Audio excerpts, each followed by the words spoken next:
Galnet News, your galaxy in focus. 19th of January, 3302.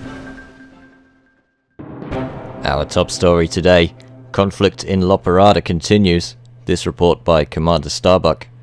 Hostilities rage on in the Loperada and Tucana systems as the Group de la Coalition continues its attacks against Alliance factions. Rumors suggest that the elite Secret Service has joined the conflict, taking tactical missions against the coalition in support of the Alliance. An anonymous message, apparently from the ESS, stated, "The elite Secret Service has begun operations in support of the Alliance. With other well-known factions now taking up arms in this conflict, we are confident the war will soon take a dramatic turn. The cost of the war has been high and many lives have been lost, but with reinforcements from prominent factions incoming, we are expecting victory within the month." The authenticity of the message has not been confirmed, but one thing is for certain. With the region being torn apart by war, there will be no immediate respite for the inhabitants of the Loperada and Tucana systems. And since this report came to us, we've had an update from Commander Watsimus, who reports, "The war rages on in Jitterbos. Rumors suggest that wings of the Alliance Defense Force have been obliterating the enemy. Early on in these battles, Alliance Defense Force were severely outnumbered, and yet managed to neutralize all coalition combatants they encountered. And with the arrival of the Secret Service coalition," Commander Watsimus alleges, "victory is in sight." An update now on Galactic Politics from Commander Corrigendum. Prime Minister Edmund Mahn was unable to orchestrate any new trade agreements this week, but the coming week holds potential for new opportunities in the Dao Z and Ross 931 systems. Very little else of note has transpired in Alliance territory since the last report. President Zachary Hudson gathered intelligence from Frey and Lalonde 37120 and has deployed federal fleets to establish a more permanent naval presence in both systems. Sufficient resources were collected last week to seek out another appropriate base for the Federal Navy. More news on that will likely follow next week. Emperor Arissa Lavini Duval's Shield of Justice failed to secure Cartinas as command capital reserves fell short late in the week. Crime sweeps are currently active in Harun, Kertahe, Nates, and Warimi, but if command capital supplies remain low, opportunities to station the Shield of Justice in these systems will also fail. Shadow President Felicia Winter's aid campaign in Kairini, HIP 47328, and Hayadi's sector EBX D1110 failed this week. Budgetary challenges prevented all three missions from reaching a successful outcome. Despite last week's shortfall, aid campaigns are currently underway in Amuzgo and Sawali. Princess Aisling Javal was very successful with fundraising campaigns this week, granting her the opportunity to court the favor of several key systems. Ikono, HIP 77470, Madangala, and Nuxalkuk are currently on her itinerary. Sirius CEO Lee Yong-rui has had a very positive week.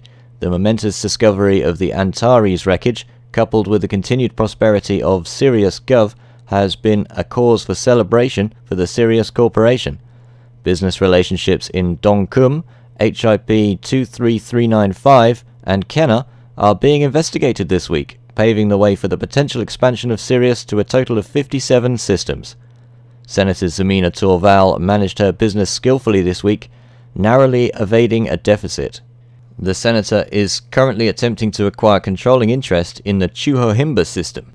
Future expansion of her enterprises will require great effort. Sim Guru Pranav Antal had another successful week. Two systems, Azalai and GCRV 2743, formalized relationships with Utopia and joined the commune. The once minuscule power now directly controls 47 key systems and projects its influence through 517 at nearly 125 billion people.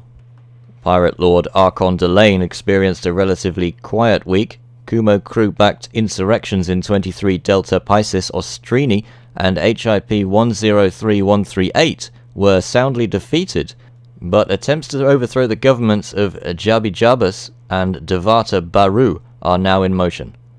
The overcommitted and undermanned fleets of Senator Denton Patrius withdrew from 5 systems, greatly reducing his administrative overhead.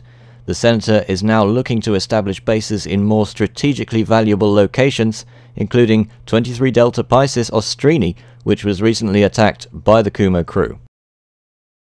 The major news of the discovery of alien lifeforms in the Pleiades sector has stormed through the galaxy this week, and it's the subject of heated debate in lieu of further firm facts surrounding the origin of the so-called Barnacles. Air Commander Lorentz reports this week that he briefly saw something beneath the barnacle he was studying, but then it disappeared, leaving many to speculate on what it might have been. Others, including Commander Stratocarsticus, have asserted that the barnacles are deceased Thargoids half buried upside down, while Commander Gucitrus spent his time performing an elaborate display of peace to, as he calls it, place the barnacles at ease. Commander Flying Doctor claims, along with many others, that the barnacles are nest structures for alien lifeforms, but Commanders Allen and Miller Strelok were quick to point out the theory that it is the meta-alloys that are the eggs, and the distribution of these valuable materials to stations experiencing malfunctions, which has been prolific in recent days, could be acting as a means for the lifeforms to spread. Currently all of these theories remain rumour, but there are now numerous reports that the barnacles have started to glow. Exactly what this means is not understood, but Galnet will continue to report on the findings and discoveries as they emerge. We sent reporter Damaris Kincaid to the Pleiades sector this week to get his own story, where he encountered a group of commanders with their own mission to keep the peace. The report now follows. I'm here with Commanders Atkinson, Elansar FFXI, Antares 666, Very Vehar, and Arnie 2040. A group of commanders who banded together from several walks of life to create an ad hoc group they call 10th Hawk Squadron, that formed with the intention of protecting the many galactic citizens who wanted to come and see the barnacle discovered on Merope 5C for themselves, be it for research, curiosity, or even outright tourism. Commanders, tell me, what brought on the desire to form this initiative, and how did you all come together as a group? Well, I was doing a bit of an exploration mission with my friend Commander Very Vehar, and we came across these items, these green flashing plant-looking things. They're called barnacles that we found out. And me and Joe did a little bit of an investigation, thought they were pretty cool. We went and mined a few very rare minerals. We then flew away, and then over the next few days we found a couple of posts about a load of people getting destroyed just because they wanted to have a look at these barnacles. And we heard that a group, we believe is called the Smiling Dog Crew, was stopping people from viewing these on planet Merope 5C. And I found out a load of my friend commanders were getting destroyed, and I wanted to act up against this, so I called a couple of my commander friends, Very Vehar and Teres 666 and Arnie 2040, and we decided to group up, land on the planet, do a little bit of an investigation to find out if anyone was here stopping people viewing these glorious items, and we decided to form a protection response squad called the 10th Hawk Squadron. Yeah, when my buddy Commander Brandon got a hold of me about the barnacle, I had seen a couple of posts about it on other news sites and things like that. And then we heard about the blockade happening, stopping explorers and traders from going to the barnacle and exploring it. Although I do tend to stay out of matters that would seem, I guess this would seem in a way slightly political, I decided, no, I'm going to go with him. I'm going to make sure that these people can go see this, can go explore this thing. What sort of plans do you have for the future, and where do you see this group going? The main goal of this group, I think, is to just provide a bit of protection, because there are people out there, there are other commanders out there who wish to do other innocent commanders harm.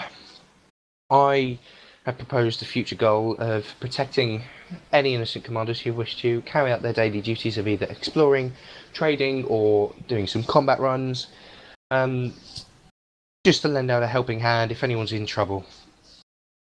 We generally try to stop bullies, essentially.